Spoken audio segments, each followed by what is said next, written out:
Hello everyone, this is Vicious, and welcome back to more Legend of Zelda Ocarina of Time. So in the last episode, we helped at Darunia, and we cleared up the passageway to Dodongo's Cavern. Don't forget we also picked up the Goron's Bracelet, so that Hylian shield we picked up, now we're going to use it. Because using the wooden shield in this dungeon is a big no-no. Basically, anytime you touch the lava, anytime you get burned by one of the flying bats, anything with fire will destroy your Deku shield, so you'll basically be running around without a shield. Now, there are business scrubs around here that you can actually buy another shield from, but that would just be a waste of money, so we're just going to stick to the Hylian shield. Now, the Hylian shield is actually useful for this dungeon just because, one, it won't get burnt up or destroyed here, and two, there is a mini-boss we'll be facing later on in the dungeon that will require having the Hylian shield on hand. So we get our first new enemy of the dungeon here, the Beamos. Beamo statues are quite annoying. Don't try to hunt them down, basically, just ignore them unless you have bombs on hand. Without bombs, they will basically just get in the way and just keep shooting you with laser beams. And they will wreck your face. Also, they can destroy your Deku shield if they want to.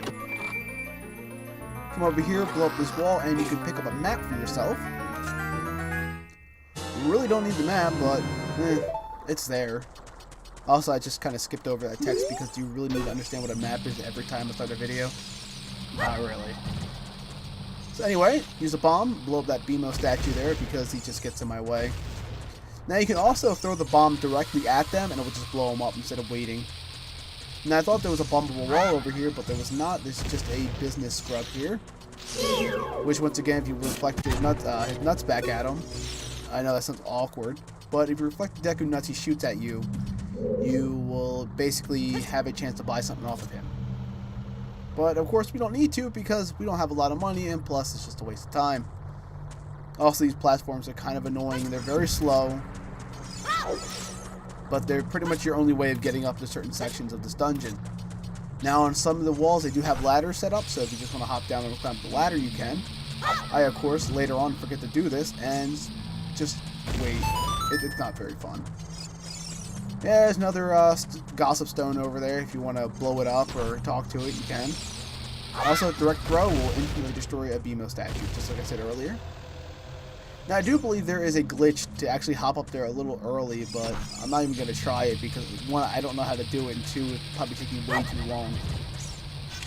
Anyway, blow up this wall here, and plus this is a Let's Play, so we're going through the game legitly and not using glitches and stuff. So anyway, we have a new interesting enemy showing up. Now, I'm not sure about the names here, but I like to call these Dodongo larvae because they're pretty much Dodongos except they're like baby forms.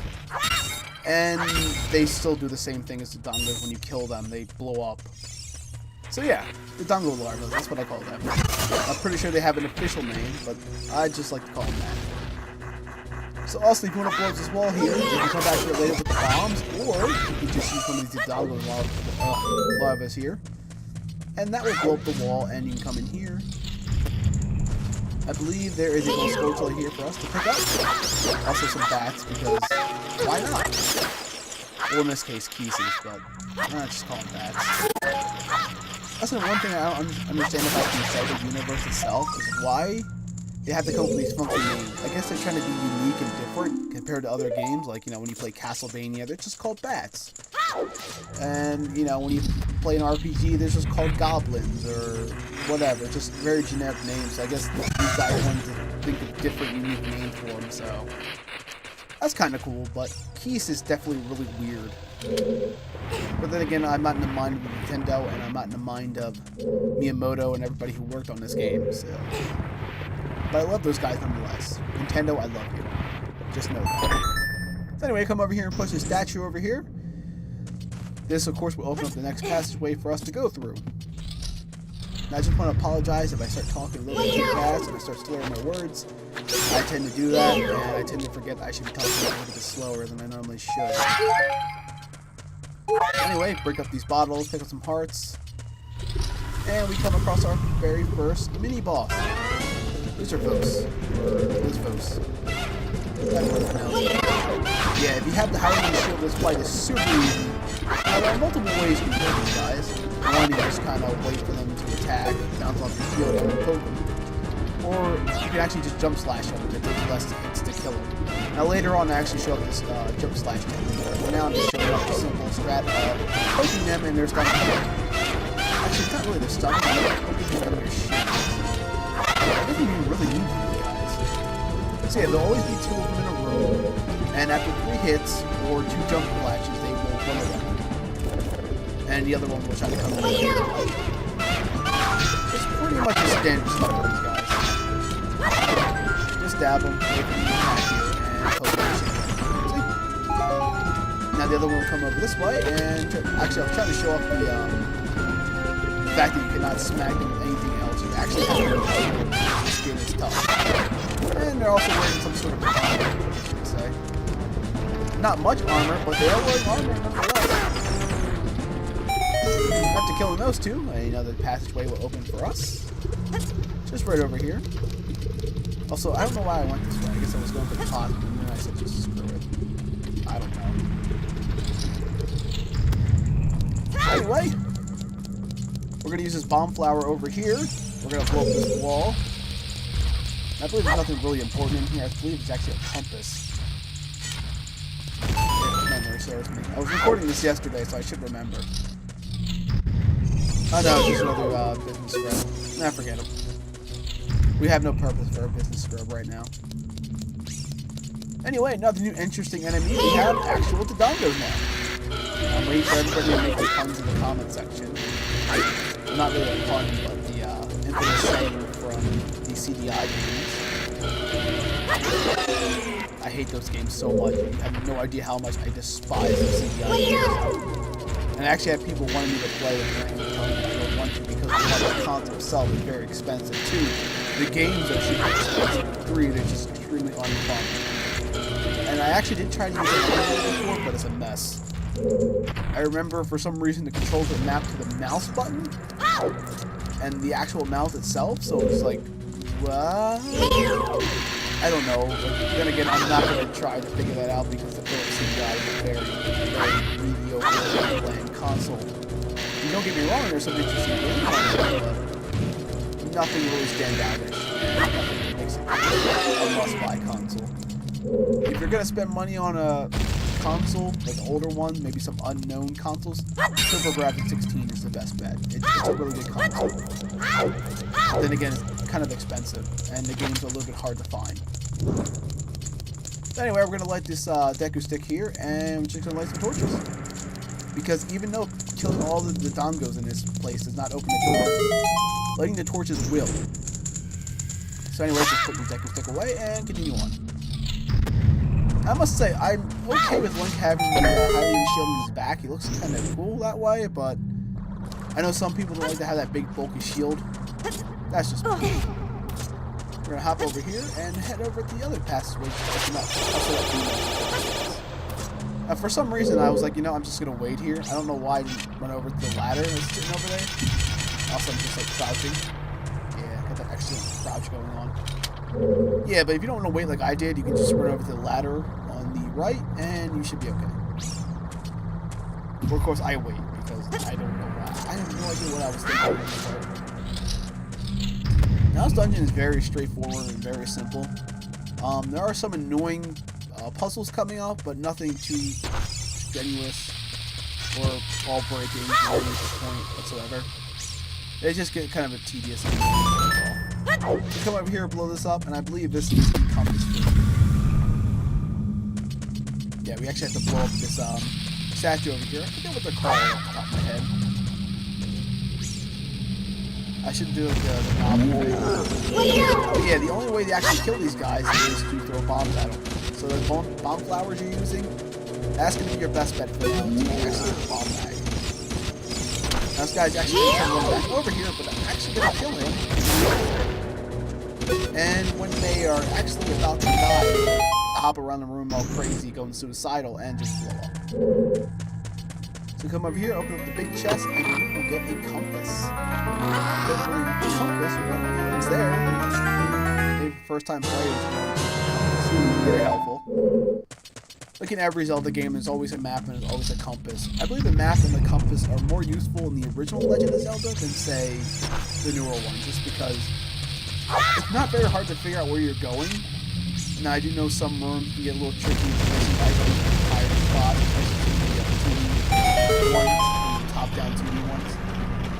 Like, for instance, I was playing A Link Between Worlds yesterday, and I forgot how to get a key off of the little balcony area there. And I keep forgetting that I have the ability to go into a wall. I don't know. So yeah, you just throw a bomb flower in that little section there, set up all the other bomb flowers, and bring down the platform. Now, of course, Link is still tiny, so he has to slowly climb the stairs. Also, we'll be coming close to yet another gold Skulltula. We're going to make sure we grab that.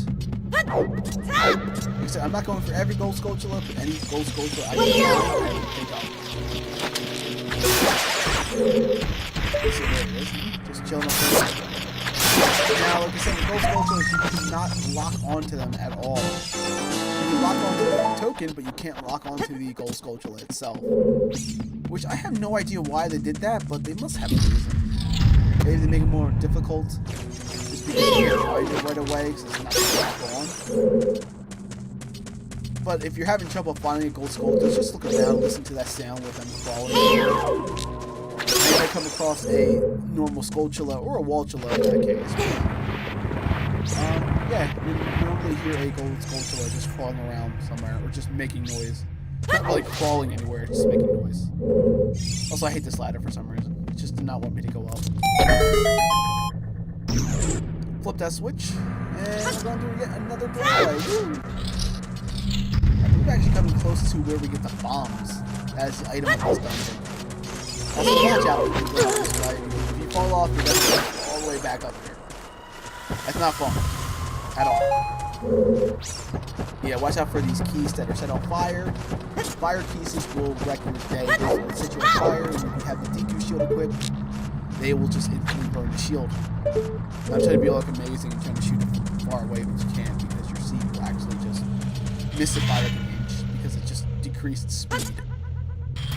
Navi here will tell you a small tip, basically using Z targeting. You can look around the maze and watch out for these little spike traps here. Now, of course, I really don't need to do this, just wait for it to go by and run. I almost got hit there actually because I got stuck there. Now this part coming up here is not my favorite part of this dungeon. Basically you have to throw a bomb at the right angle and at the right time to where it will blow up and blow up this passageway. Now, of course, you just can't run over and throw a bomb. The best way I can tell you to do is either wait for it to about to explode and then throw it, or get it right in between that ladder there and the wall. Like the first time I tried, I miss it. Now the second time I do it here, I believe I actually throw it between the ladder and the wall so it gets stuck. That's like the best way to do it. Now when you actually get the bomb itself, the fuse is a lot quicker than say a bomb flower, because the bomb flower you actually have to pluck from the ground and it takes a long time for it to go off. But once you get those bombs, it's just, they're almost like instant. So you have to be really quick with them. So anyway, we have to take out these little fire pillars here. There we go. Simple stuff. I'm sorry about that, guys. My phone just went off. You can tell it is, let me just, sorry about that, guys. It's not that shall not happen again. Also, we have the lizard guy. This time I'm going to do the tactic of jump slashing.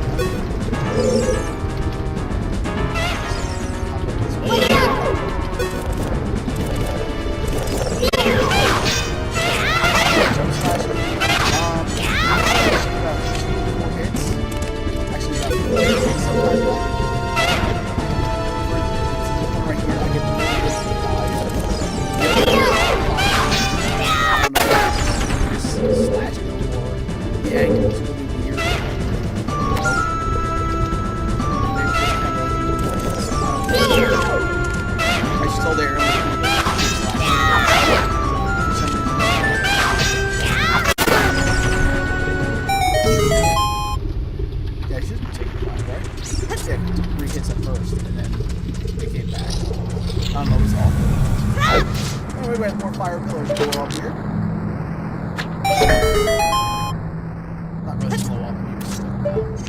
this fire pillar,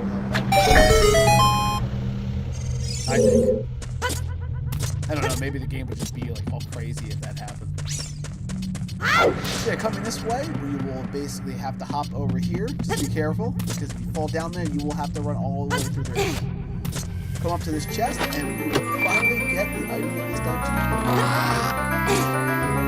That allows you to go up to, I believe, 20 bombs. Alright, 20? Yeah, 20 bombs. In older Zelda games, you can only hold like 10. But in this one, they gave you the nice little 20 bombs you can hold. So we're actually going to need the bombs for this dungeon because the next part coming up will be very useful. Also, make sure to hit that switch because if you do fall down here, you have an easy way back up here. So highly recommended hitting that switch, especially your first time playing through. Now, there are two ways you can do this part. You can either just come up here and drop bombs down. Not like that. That's bad. You come to the very edge and drop a bomb down. It'll fall right through the eye, which you actually have to blow up. It turns red, slowly opening up the passage to the bombs. Then you come over here and bomb. Now, if you want to do it the other way, you can actually just hop down the base and just walk over to the area and just drop bombs. That's what I used to do a lot because I was really iffy with dropping bombs in there first. But, you know, once you get the hang of it, it's really easy. Also, the beam was much more for now. Because it really has no purpose.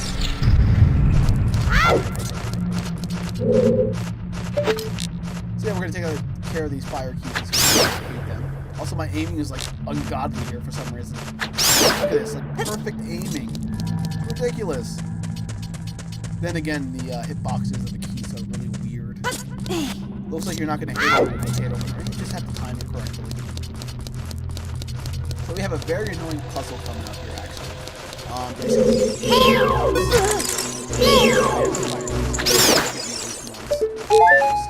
Or 3 times, actually, in this case.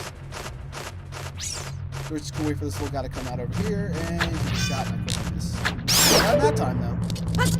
Yeah, my shooting, for some reason, like really spot on today. Should have done the shooting gallery before doing this part. Maybe I would have gotten lucky. So yeah, the point of this puzzle here is to push the block over to the other block, so you can push it down and push it over to the side. Now, there is a gold sculpture coming up. I do get it. I kind of regret it because I have to do the entire puzzle again. These annoying blocks everywhere. The funny thing is, even as adult Link, you think it's really slow to push. It's very annoying. It's almost as bad as watching the King of Zoran just wickedly that bomb on the other side. Very long and tedious. Yeah, come over here. The thing that ticked me off about this part is once you go through this door, actually all of the blocks and everything reset themselves. So it's kind of that's why you actually have to do it all over again. So I'm going to drop some bombs. There we go. And we'll get another gold sculpture left. And we have bombs this time.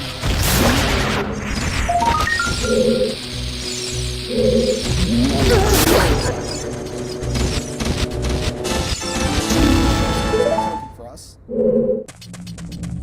I believe that puts us at well, like. So once we leave, we're back to wow, I mispronounced that horribly. Kakariko. Alright, anyway, after this, we're gonna head back to Kakariko. Wow, I just screwed it up again. And we're gonna pick up the I am horrible at pronouncing this down for some reason. That's the right way. So I'm butchering that time. For some reason, I always have a different way of saying it.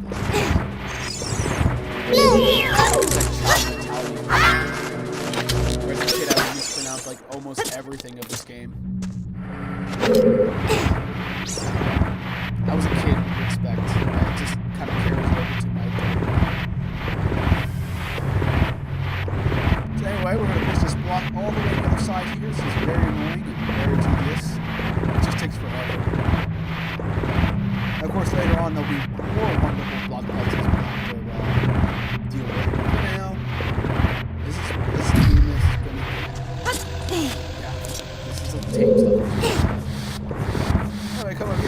block out of the way. Now, of course, you can't push it all the way over there. Block out. I was gonna get that fairy there, but she just decided to run away. Whatever, I see how it is. Just get stuck in the wall. What's funny though, with when you put the fairy in the bottle and the graphic they use for the fairies of crying. Every time you put a fairy in the bottle, just imagine the fairy crying. To them, we are horrible monsters, but to everybody else, we're okay. I mean, we did save the world. I mean, the fairies could be a little more appreciative. Majora's Mask did kind of put together some great fairies. Yeah,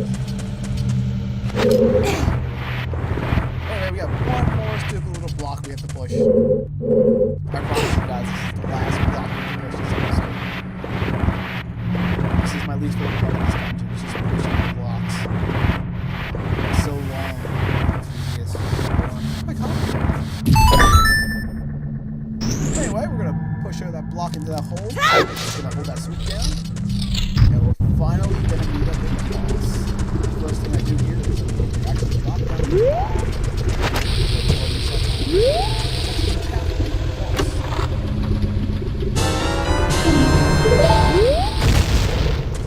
Now this boss fight is super well. It's 3 jump slashes and you hit. That's it. My advice for you, if you actually hit him, just keep on. Basically just hang on the ledge. Don't step into the lava, but hang on the ledge. Lava platform. And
after this scene, we become sworn brothers with him. But yeah, for helping Dodongo out, he's going to hook us up with the spiritual stone of fire, the Goron Ruby. Also, I love this cutscene here too. Anything to do with Darunia is hilarious. The child arc. The adult arc, not so much. So he just kind of slams us down. I'm surprised we survived that. See, after blowing up the Dodongos in Dodongo's Cavern, they are now able to go back inside and eat the rocks. Great numbers. I mean, it is called Dodongo's Cavern. I think the Dodongos wouldn't be there. So anyway, he mentions again that Ganondorf was trying to force them out of the spiritual stone of fire. But we actually went above and beyond the Call of Duty here, and we went in and destroyed the monster. So now we become sworn brothers with them. No big ceremonies or anything, just basically a token of our friendship is the spiritual stone of fire, the Goron Ruby. Not too difficult to get that one. Now, of course, the next one is a little more tricky. And we'll be covering that, not the next episode, but the episode afterwards.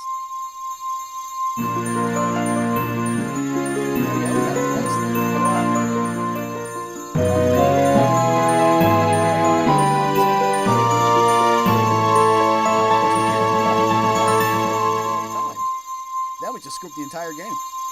Imagine if the game actually let you do that, like sell off like important quests and items, game basically becomes unwinnable.